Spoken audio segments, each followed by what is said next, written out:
चलिए अब आज की सबसे बड़ी खबर का जिक्र करते हैं। आज की बड़ी खबर यह है कि आज संसद का बजट सत्र शुरू होगा और आज 11 बजे सबसे पहले राष्ट्रपति रामनाथ कोविंद अभिभाषण करेंगे, दोनों सदनों को संबोधित करेंगे। इसके बाद वित्त मंत्री आर्थिक सर्वे पेश करेंगी।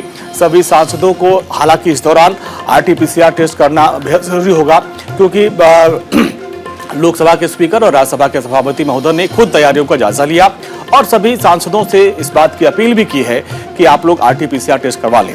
लेकिन दोनों तरफ से तैयारियां की गई है, सत्ता पक्ष की तरफ से और विपक्ष की तरफ से रणनीति बना ली गई है।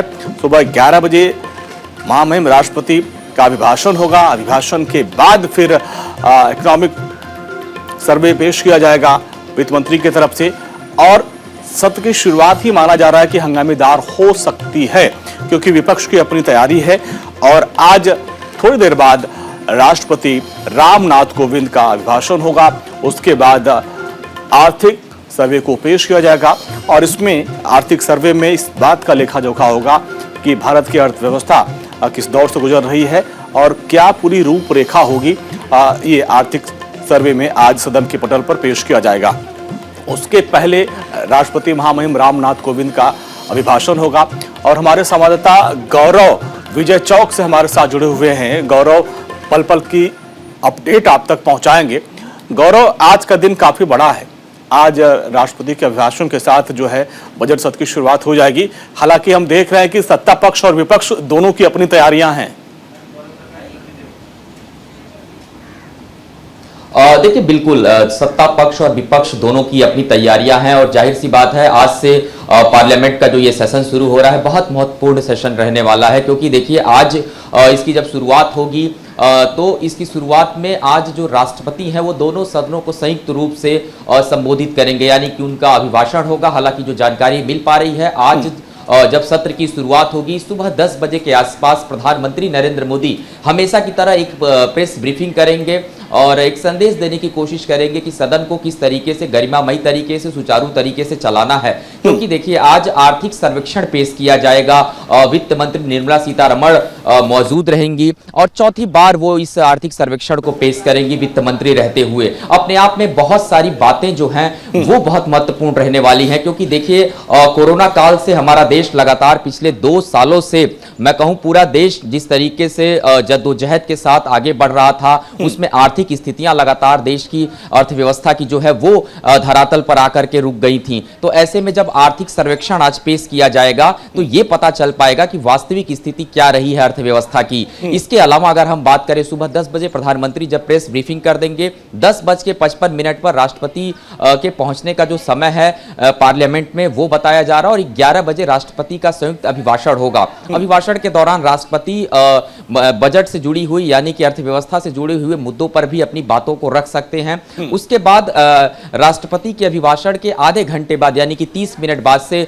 जो कार्यवाही है वो शुरू होगी। आर्थिक सर्वेक्षण जो है वो आज पेश किया जाएगा और आज देखिए कि जिस तरीके से विपक्ष की आपने बात किया कि विपक्ष लामबंद होगा घेरने के लिए, बहुत सारे ऐसे मुद्दे हैं जिसमें विपक्ष लामबंद होगा। हालांकि इस बार का जो बजट है ये 10वां बजट मोदी सरकार अपना पेश करने जा रही है। इसको लेकर के सबकी निगाहें इसलिए भी टिकी हुई हैं क्योंकि एक मध्यम वर्गीय परिवार को, एक आम आदमी को बहुत सारी उम्मीदें हैं सरकार से और सरकार भी इस बार के बजट में बहुत सारे चीजों को देखेगी, क्योंकि 5 राज्यों में चुनाव होने हैं और चुनाव को देखते हुए एक सियासी बजट भी मैं कहूंगा कि सरकार अपने तरफ से पेश करेगी, जिसको लेकर के सभी तैयारियां पहले से कर ली गई हैं। हालांकि अगर विपक्ष की बात करें तो विपक्ष निश्चित तौर पर इस बार जो रेलवे की जो परीक्षा में अनियमितता हुई थी, जिसके बाद से भारी विरोध प्रदर्शन हुआ था, छात्रों ने कई महीनों तक हंगामा किया, प्रदर्शन किया, उस मुद्दे को भी जो विपक्ष है वो सदन में उठाएगा। पेगासस से जुड़े कई और नए मसले हैं निकल करके जो सामने आए हैं, विपक्ष सरकार को उस पर भी घेरने की कोशिश करेगा। इसके अलावा अगर बात करें, जब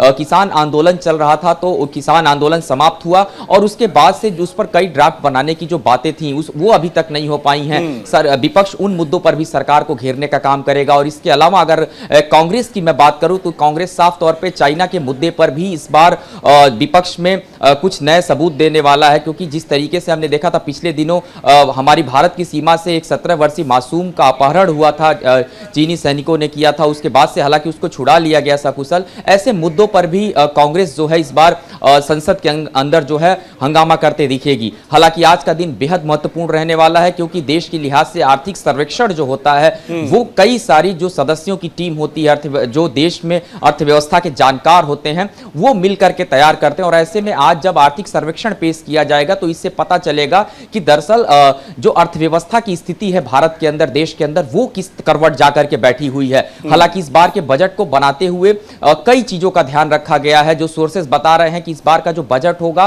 वो आम जन के हित का बजट सरकार पेश करेगी, क्योंकि पिछले 2 सालों से जिस तरीके से महंगाई का औसत दर बढ़ा है, आप देखिए पेट्रोल और डीजल के दाम हो, साग सब्जियों के दाम हो, उसमें लगातार उसमें मध्यम वर्गीय परिवारों पर इसका सीधा असर पड़ा है। तो आने वाले दिनों में सरकार जो है वो कुछ बड़े ऐलान कर सकती है, क्योंकि मैं इस बजट को इसलिए भी सियासी बजट कह रहा हूं कि 5 राज्यों में चुनाव है। और आप देखिए कि अब जब आज से पार्लियामेंट का सेशन शुरू हो रहा है और ये जो पार्लियामेंट का सेशन है इसकी शुरुआत से ही ये चीजें तो विपक्ष हंगामे के साथ उठाएगा, लेकिन बजट से जुड़ी तमाम जो बातें हैं वो भी आम जनता के लिए बेहद महत्वपूर्ण रहने वाली हैं।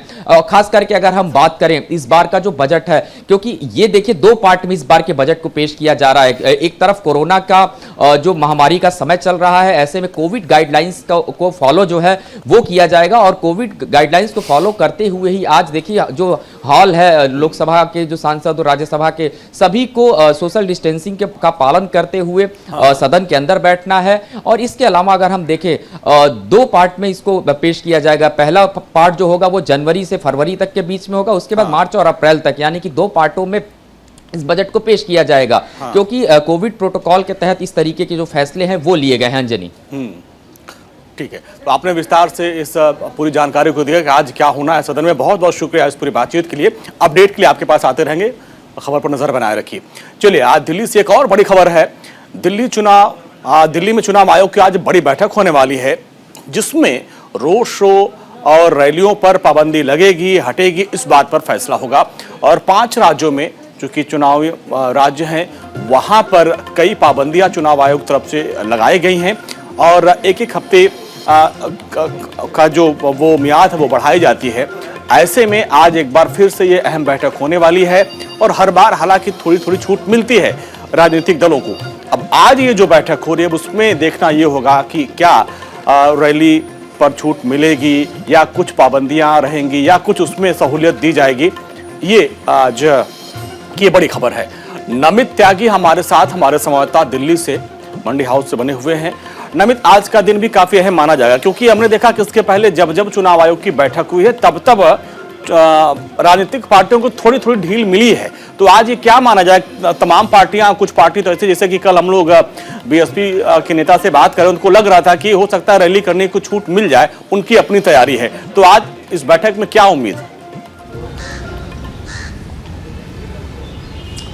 देखिए, बिल्कुल अंजनी, आज जो है लगातार ये जो बैठक का दौर है वो आज फिर से चुनाव आयोग की बैठक होनी है। हालांकि जो बैठक है वो वर्चुअली रूप से होगी कोरोना की वजह से। इसमें तमाम जितने भी 5 राज्यों के स्वास्थ्य सचिव हैं वो जुड़ेंगे। इसके अलावा 5 राज्यों के जो चुनाव प्रमुख हैं वो भी इस बैठक में जुड़ेंगे। साथ ही साथ केंद्रीय स्वास्थ्य सचिव वो भी इस बैठक में जुड़ेंगे। और इस बैठक के अंदर ये डिसाइड किया जाएगा कि आखिर पिछले 10 दिनों के अंदर जितने भी चुनावी राज्य हैं वहां पर कोरोना की क्या स्थिति है, कितनी पॉजिटिविटी रेट है। क्योंकि लगातार जैसे जैसे केसेस कम हो रहे हैं उसी आधार पर चुनाव आयोग जो है पार्टियों को छूट दे रही है। पिछली जब बैठक हुई थी तो 31 जनवरी तक इस पाबंदी को बढ़ाया गया था, लेकिन उसके बावजूद एक छूट दी गई थी जिसमें यह कहा गया था कि जिन राज्यों में 2 फेज में चुनाव है वहां पर 28 जनवरी के बाद जो है 500 लोगों के साथ जो है एक छोटी जनसभा करने की परमिशन दी गई थी। इसके अलावा जहां पर 14 फरवरी को चुनाव होने हैं वहां पर 1 फरवरी के बाद जो है 500 लोगों के साथ जनसभा करने की अनुमति दी गई थी। तो धीरे धीरे चुनाव आयोग पाबंदियों में ढील दे रहा है और अब सभी जो राजनीतिक दल हैं वो आज चुनाव आयोग की इस बैठक पर टकटकी लगाए बैठे हैं कि आखिर क्या दोबारा से कुछ नई जो राहत है वो राजनीतिक पार्टियों को मिल सकती है? क्योंकि अंजनी कई ऐसे अभी ग्रामीण इलाके हैं जहां पर राजनीतिक दलों का मानना है कि वहां पर वर्चुअली रूप से और डिजिटली रूप से पहुंचना नेताओं के लिए काफी मुश्किल हो रहा है। तो ऐसे में नेताओं को उम्मीद है कि आज जो बैठक होने वाली है उस बैठक के बाद जो नई राहत है वो चुनाव आयोग जो है वो राजनीतिक पार्टियों को दे सकता है। हालांकि इससे पहले अगर हम बात करें तो यूपी के अंदर जो है 10 अगर हम बात करें तो यूपी के अंदर जो एग्जिट पोल होता था, ओपिनियन पोल होता था, उस पर भी चुनाव आयोग ने रोक लगाई है। तो कुल मिलाकर चुनाव आयोग लगातार सख्त हो रहा है, लेकिन जो कोरोना के केसेस घट रहे हैं उससे नई जो राहत है वो शायद राजनीतिक पार्टियों को आज मिल सकती है। और ऐसे में आपने देखा भी होगा कि चाहे समाजवादी पार्टी की तरफ से बात कर लें या बीएसपी की तरफ से, उन लोगों को लगता है कि बीजेपी चुनाव की तैयारियों में काफी आगे है, वर्चुअल हो चाहे डोर टू डोर कैंपेन है। मायावती की अपनी एक स्टाइल थी, वो एक विशाल रैली करती हैं और उसी माध्यम से अपने कार्यकर्ताओं को और बाकी लोगों को जीत का मंत्र देती हैं। अब वो सब हो नहीं पा रहा। अखिलेश यादव कह रहे भाई जब तक बड़े नेता जनता के बीच नहीं पहुंचेंगे, रैली नहीं करेंगे, उनकी बातें वहां तक पहुंच नहीं पाती हैं। तो क्या माना जाए कि आज रैलियों को लेकर भी थोड़ी सी ढील मिलेगी?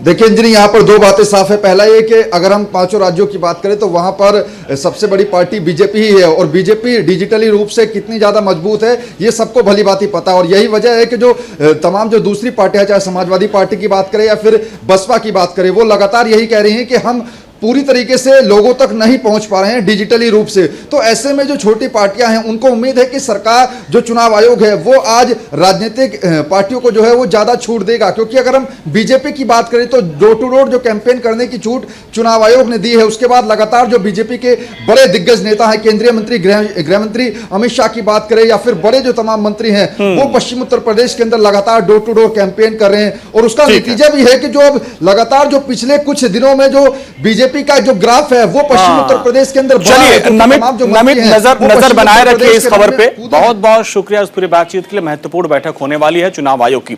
एक और बड़ी खबर आपको बता दें, यूपी चुनाव को लेकर एक बड़ी खबर आपको बता दें।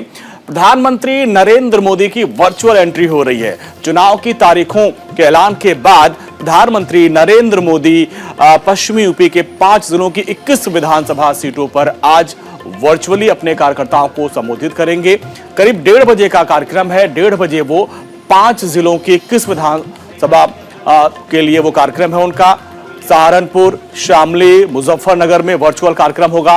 बागपत और गौतम बुद्ध नगर में भी वर्चुअल रैली को संबोधित करेंगे और इसके लिए बाकायदे तैयारियां की गई हैं। करीब 100 LED स्क्रीन को तैयार किया गया है जिसके माध्यम से लोग प्रधानमंत्री मोदी को सुनेंगे। 21 विधानसभा सीटों पर आज वर्चुअली उनका संबोधन का कार्यक्रम होगा। 1:30 बजे यह कार्यक्रम होगा। 5 जिलों की 21 विधानसभा सीटों पर कार्यकर्ताओं को जीत का मंत्र दिया जाएगा।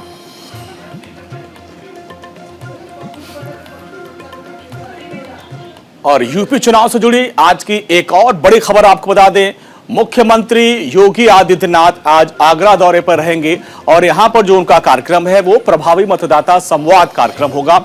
इनमें वो संवाद करेंगे। इसके अलावा फतेहपुर सीकरी, फतेहाबाद, एतमादपुर में भी उनका कार्यक्रम होगा और प्रभावी जो मतदाता उनसे संवाद करेंगे। इसके अलावा वो डोर टू डोर कैंपेन भी करेंगे। तो आज मुख्यमंत्री योगी आदित्यनाथ का ये कार्यक्रम है। आगरा दौरे पर वो रहेंगे और आगरा में वो प्रभावी मतदाताओं से संवाद करेंगे। इसके अलावा फिर वो डोर टू डोर कैंपेन भी वहां पर करेंगे। फतेहपुर सीकरी, फतेहाबाद, एतमादपुर में उनका कार्यक्रम है। और आज की एक और बड़ी खबर, अलीगढ़ में रहेंगे आरएलडी के सुप्रीमो जयंत चौधरी और यहां पर उनके कई कार्यक्रम हैं। खैर, इगलास और बरौली सीट पर वो चुनाव प्रचार करेंगे। टप्पल में वो मालव गांव में जनसंपर्क करेंगे। 11 बजे फिर वो एदतपुर पहुंच जाएंगे। 12:30 बजे वो गोंडा में जनसंपर्क करेंगे। 1 बजे का जो उनका कार्यक्रम है वो गुराई पहुंच जाएंगे और करीब 3:30 बजे बरौली में जनसंपर्क करेंगे। और चूंकि जो उनके साथी हैं अखिलेश यादव, आज वो मैनपुरी से उनको नामांकन करना है। हालांकि वो उनके साथ संयुक्त पीसी भी करते हैं, लेकिन अब जयंत चौधरी टप्पल क्षेत्र में, मालव गांव में जनसंपर्क करेंगे। तो अलग अलग जगहों पर आज उनका कार्यक्रम है। 11 बजे एदलपुर पहुंच जाएंगे, 12:30 बजे गोंडा में जनसंपर्क करेंगे।